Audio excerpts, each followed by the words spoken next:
فاسألوا أهل الذكر إن كنتم لا تعلمون. আসসালামু আলাইকুম রহমতুল্লাহি ওবরাকাতুহ। আমাদের একজন ভাই প্রশ্ন করেছেন যে উনি একটি মসজিদের ঘটনা শুনেছেন রাসূল সাল্লাল্লাহু আলাইহি ওয়াসাল্লামের যুগে, যে মসজিদটিতে বিদআত হচ্ছিল, ওই জন্য রাসূল সাল্লাল্লাহু আলাইহি ওয়াসাল্লাম সেটি ধ্বংস করে দিতে বলেছিলেন সাহাবা ইকরামকে। তো উনি এই বিষয়ে জানতে চেয়েছেন।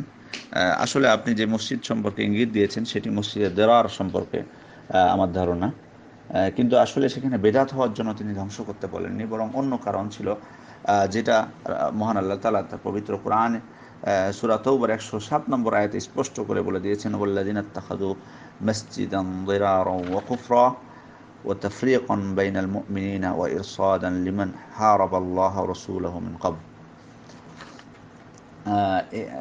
এই আয়াত থেকে স্পষ্টভাবে বোঝা যায় যে এই মসজিদটি নির্মাণ করেছিলেন যারা নির্মাণ করেছিল তারা ক্ষতি সাধন করার উদ্দেশ্যে, 2 হলো কুফরি, 3 হলো মুমিনদের মধ্যে বিভেদ সৃষ্টি করার জন্য, 4 হলো আল্লাহ এবং তার রাসূলের বিরুদ্ধে যে লড়াই করেছে তার গোপন ঘাঁটি স্বরূপ ব্যবহারের উদ্দেশ্যেই তারা এটি তৈরি করতে চেয়েছিল।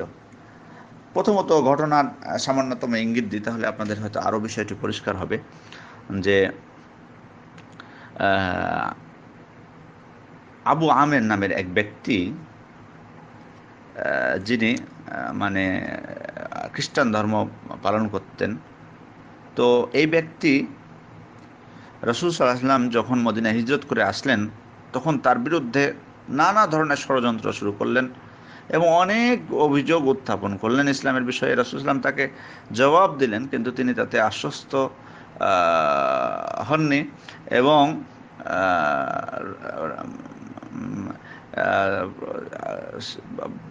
বদর যুদ্ধ থেকে শুরু করে নিয়ে হুনাইনের যুদ্ধ পর্যন্ত মুসলমানদের বিরুদ্ধে যতগুলো যুদ্ধ পরিচালিত হয়েছে তার অনেক ষড়যন্ত্র ছিল। এমনকি সে মক্কা যেও কুরাইশদেরকে, কাফেরদেরকে আরও লেলিয়ে দিত মুসলমানদের বিরুদ্ধে এবং যুদ্ধ করার জন্য উৎসাহ দিত। এই মুনাফিক শেষ পর্যন্ত কি হলো, আপনার রোম সম্রাটের কাছে যে মদিনা অভিযানের জন্য আবেদন করলো, তখন সেখান থেকে মদিনার যা মুনাফিক ছিল তাদের কাছে চিঠি লিখলো এভাবে যে, রোম সম্রাট কর্তৃক মদিনা অভিযানের চেষ্টায় আমি আছি, কিন্তু যথাসময়ে সম্রাটের সাহায্য হয় এমন কোনো সম্মিলিত শক্তি তোমাদের থাকতে হবে। এর পন্থা হলো যে তোমরা মদিনায় মসজিদের নাম দিয়ে একটি গৃহ নির্মাণ করো, যেন মুসলমানদের অন্তরে কোনো সন্দেহ না আসে। তারপর সে গৃহে নিজেদের সংগঠিত করো এবং যতটুকু সম্ভব যুদ্ধের সাজ সরঞ্জাম সংগ্রহ করে সেখানে রাখো এবং পারস্পরিক আলোচনা ও পরামর্শের পর মুসলমানদের বিরুদ্ধে কর্মপন্থা গ্রহণ করো। তারপর আমি রোম সম্রাটকে নিয়ে এসে মুহাম্মদ এবং তার সাথীদেরকে উৎখাত করব। তো তারা সে যখন এই পত্রটি দিল মুনাফিকদের কাছে মদিনার, তখন মুনাফিকরা মসজিদে কুবার আশেপাশে কোথাও তারা একটা মসজিদ নির্মাণ করতে উদ্যোগ নিল এবং ভিত্তি স্থাপন করলো। এবং দেখুন এখানে কি প্রতারণা তারা করার এক ষড়যন্ত্র করলো, যে রাসূল সাল্লাল্লাহু আলাইহি ওয়াসাল্লামকে দিয়ে সেখানে 1 ওয়াক্ত সালাত আদায় করাবে, যাতে সবাই পরিষ্কার হয়ে যায় যে এই মসজিদটিও ভালো, এখানে নামাজ আদায় করা যাবে। কারণ স্বয়ং রাসূল সাল্লাল্লাহু আলাইহি ওয়াসাল্লাম যখন নামাজ পড়বেন তখন সবাই মনে করে নেবে যে এটিও একটি মসজিদ। সেজন্য তারা মানে সিদ্ধান্ত নিল যে রাসূল সাল্লাল্লাহু আলাইহি ওয়াসাল্লামের কাছে আসবে, এসে রাসূল সাল্লাল্লাহু আলাইহি ওয়াসাল্লামকে বুঝাবে যে কুবার যে মসজিদটি আছে এটা মসজিদটা দূরে হয়ে যায়, অনেক অসুস্থ লোক আছে যারা সেখানে যেতে পারে না, যে জন্য এখন আরেকটা মসজিদ তৈরি করা দরকার, যাতে সংকুলন হয় এবং এই দুর্বল লোকেরা সুবিধা পায়। সেজন্য তারা মসজিদ নির্মাণ করতে চান। তো রাসূল সাল্লাল্লাহু আলাইহি ওয়াসাল্লামের কাছে তারা আবেদন করলো যে আপনি যদি 1 ওয়াক্ত সেখানে সালাত আদায় করে দেন তবে আমরা ধন্য হব এবং সবাই এখানে উৎসাহিত হবে। তো রাসূল সাল্লাল্লাহু আলাইহি ওয়াসাল্লাম তখন তাবুক যুদ্ধের প্রস্তুতি নিচ্ছিলেন, সেজন্য তিনি বললেন যে আমি তো ব্যস্ত, তো সফর থেকে ফিরে আসি, ফিরে এসে তোমাদের ওখানে যেয়ে নামাজ পড়বো। তো যাই হোক, তিনি যখন সফর থেকে ফিরে আসছিলেন তখন আল্লাহ তাআলা কোরআনের আয়াতগুলো নাজিল করে দিয়ে স্পষ্টভাবে রাসূল সাল্লাল্লাহু আলাইহি ওয়াসাল্লামকে নিষেধ করে দিলেন যে এই মসজিদটি এটি হচ্ছে মুনাফিকরা তাদের বিশেষ উদ্দেশ্য সাধনের জন্য তৈরি করেছে, বিধায় আপনি সেখানে নামাজ পড়বেন না। এবং তারা কিসের জন্য মসজিদটি নির্মাণ করেছিল, দেখুন 4টি উদ্দেশ্য আর মহান আল্লাহ তাআলা এখানে একবার স্পষ্ট করে বলে দিয়েছেন। প্রথম উদ্দেশ্য ছিল যে মুসলমানদের ক্ষতি সাধন করবে। দেখুন মসজিদ নির্মাণ করছে, প্রথম উদ্দেশ্য হলো মুসলমানদের ক্ষতি করা। দ্বিতীয় হলো যে কুফরি করার জন্য, আল্লাহ তাআলা কুফরি করার জন্য। তৃতীয় হলো যে এই মসজিদের মাধ্যমে মুসলমানদের মধ্যে একটা বিভেদ সৃষ্টি করবে। দেখুন মুনাফিকদের কি উদ্দেশ্য। চতুর্থ হলো যে সেখানে আল্লাহ এবং তার রাসূলদের শত্রুদের আশ্রয় থাকবে এবং তারা সেখানে পরামর্শ করবে, ষড়যন্ত্র করবে, সেখানে তাদের অস্ত্র থাকবে, সেটা নিয়ে তারা মুসলমানদের বিরুদ্ধে আক্রমণ করবে।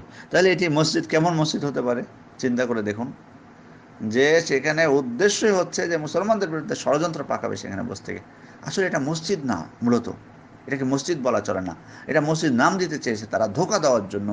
তারা মনে করেছে যে রাসূল সাল্লাল্লাহু আলাইহি ওয়াসাল্লামকে ধোঁকা দিতে পারবো, মুসলমানদেরকে ধোঁকা দিয়ে দেবো, কিন্তু আল্লাহ তাআলা তিনি রাসূলকে জানিয়ে দিলেন এবং রাসূল সাল্লাল্লাহু আলাইহি ওয়াসাল্লাম তখন নির্দেশ দিলেন সাহাবা একরামকে যে এখন এগিয়ে মসজিদটি ধ্বংস করে দিতে, এবং সমূলে ধ্বংস করে মাটিতে মিশিয়ে দেওয়া হলো মসজিদটিকে। যাই হোক, এই হলো মসজিদের দিরারের ঘটনা। এখন আমরা যদি এখানে একটা বিষয় না বললেই নয়, যে যে সমস্ত মসজিদে বেদাত হয় সে সমস্ত মসজিদকে মসজিদে দিরারের সাথে তুলনা করে থাকি আমরা, এটি কিন্তু ইনসাফের পরিচয় হবে না, এটি কিন্তু ইনসাফের পরিচয় হবে না। কারণ হলো দেখুন, মসজিদে দিরার তৈরি করা হচ্ছে ওটা তো নামাজ পড়ার জন্য না, মূলত সেখানে হলো যে মুসলমানদেরকে ধ্বংস করবে এবং সেটা যেন হয় তাদের ষড়যন্ত্রের স্থান, সেটাই হলো উদ্দেশ্য সেখানে। সুতরাং ওই মসজিদের আর আমাদের দেশের বেদাতি মসজিদ যেগুলো, সেগুলোর মধ্যে কিন্তু পার্থক্য আছে। হ্যাঁ, যেগুলো মসজিদ শিরকের উপর ভিত্তি করে নির্মিত, বা যেখানে একেবারে বেদাত চর্চা করার জন্যই তৈরি করা হয়, আমি কালকে ইঙ্গিত দিয়েছি, যেমন যে শিয়াদের মসজিদ বলেন, কাদিয়ানীদের মসজিদ বলেন, বা যাদের মসজিদ বলেন, বা মাজার কেন্দ্রিক যেগুলো মসজিদ, সেগুলোর কথা বাদে দিলাম। কিন্তু যে সমস্ত মসজিদে ভুল ত্রুটি থাকে বা সামান্য বেদাত আছে কিছু, সেগুলোকে যদি আমরা মসজিদ দেরারের সাথে তুলনা করি তাহলে এটি মনে হয় সঠিক হবে না, এটি মনে হয় ইনসাফের পরিচয় হবে না। কারণ মসজিদের দেরার দেখুন কত বড় মুসলমানদের বিরুদ্ধে ক্ষতি সাধনের জন্য, আর এই মসজিদ তো মুসলমানদের বিরুদ্ধে ক্ষতি সাধনের জন্য তৈরি করা হয়নি, বরং এখানে আল্লাহর ইবাদত করার জন্য তৈরি হয়েছে। কিন্তু তারা ভুলের মধ্যে আছে, অজ্ঞতার কারণে হোক বা জেদের বশবর্তী হয়ে হোক। সুতরাং সেটাও ভুল, আমরা এটা বলছি না। তাদের হয়তো অনেকে এখানে আবার সুযোগ নেবেন, মানে অনেকে ভুল ধরার অপেক্ষায় থাকেন, এটা আমরা বলছি না যে এটা সঠিক সেখানে বেদাত চালু থাকা, বরং আমরা এগুলো চিকিৎসা করব। আমাদের উচিত এগুলোকে চিকিৎসা করা।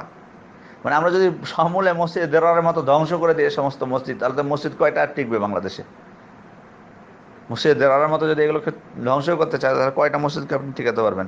তাহলে আমাদের উচিত হচ্ছে চিকিৎসা করা। মাথা ব্যথা করলে যেমন তাকে মাথা না কেটে আপনি তার চিকিৎসা করেন, তেমনইভাবে এই সমস্ত জায়গায় আমাদের সেখানে যাতে এই সমস্ত বিদআত থেকে, শিরক থেকে মানুষ বাঁচতে পারে, ভুল আকীদা থেকে যাতে সঠিক আকীদায় বিশ্বাসী হয়, সেই চেষ্টাটা আমাদেরকে করতে হবে। এবং এটাই আমাদের উদ্দেশ্য দাওয়াতি কাজের, এটাই তো আমাদের উদ্দেশ্য, এটাই আমাদের চ্যালেঞ্জ।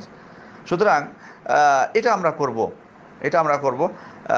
আর মসজিদের বিষয়টা এটা ভিন্ন। সুতরাং এই যুগেও কেউ যদি এ ধরনের ধোঁকা দেওয়ার উদ্দেশ্যে, মুসলমানদের সাথে ধোঁকা দেওয়ার জন্য এই ধরনের কোনো মসজিদ তৈরি করে, সেটাও মসজিদের হুকুমের অন্তর্ভুক্ত হবে।